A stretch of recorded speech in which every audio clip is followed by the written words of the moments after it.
آغین آن دعوت میکردم، آنها شتاب کردم که ساحل های خود را ترک کنند. هر کس با سبب خود خوب نهایت آرزو اماویر شد. آنها به زمین های بگانه رسیدند، آنها به حیرت به همه چیز نگاه کردند، آنها به چشمان خود باور نمی‌کردند. به نظر خاکسارانه می‌نمود بهشت سرزمینی بگانه نافهم است. تیرزه های مغازه عوض میکنن، مال های گوناگون نمایش داده میشوند. قهوه خانه ها و مغازه ها در کلچه ها صف میکشند، اعلان های درخشان دعوت میکنند. رفشنی های رنگارنگ، چراغ های رنگین کمان میدرخشند، بیناخورای بلند اعلان ها در اطراف درخشان میشوند. رفتن به سرزمینی بگانه، من آرزو دارم که تقدیر خود را پیدا کنم.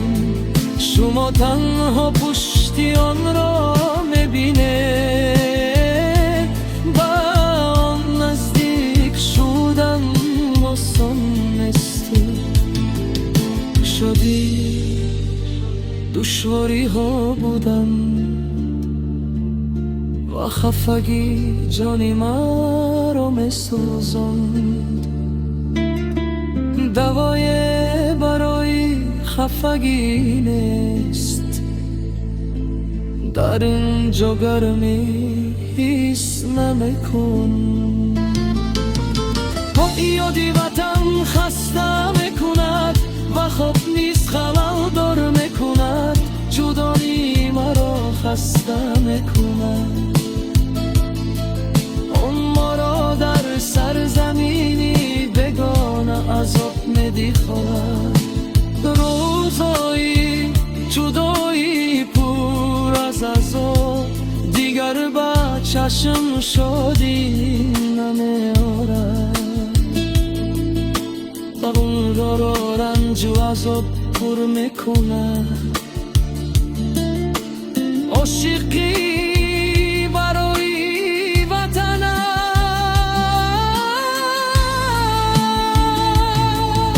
نستالژی هنوز هم گزیده ایستاده است.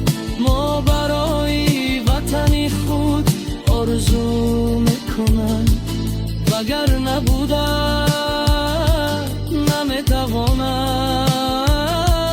ما برای ساحل هوای خود آرزو میکنم.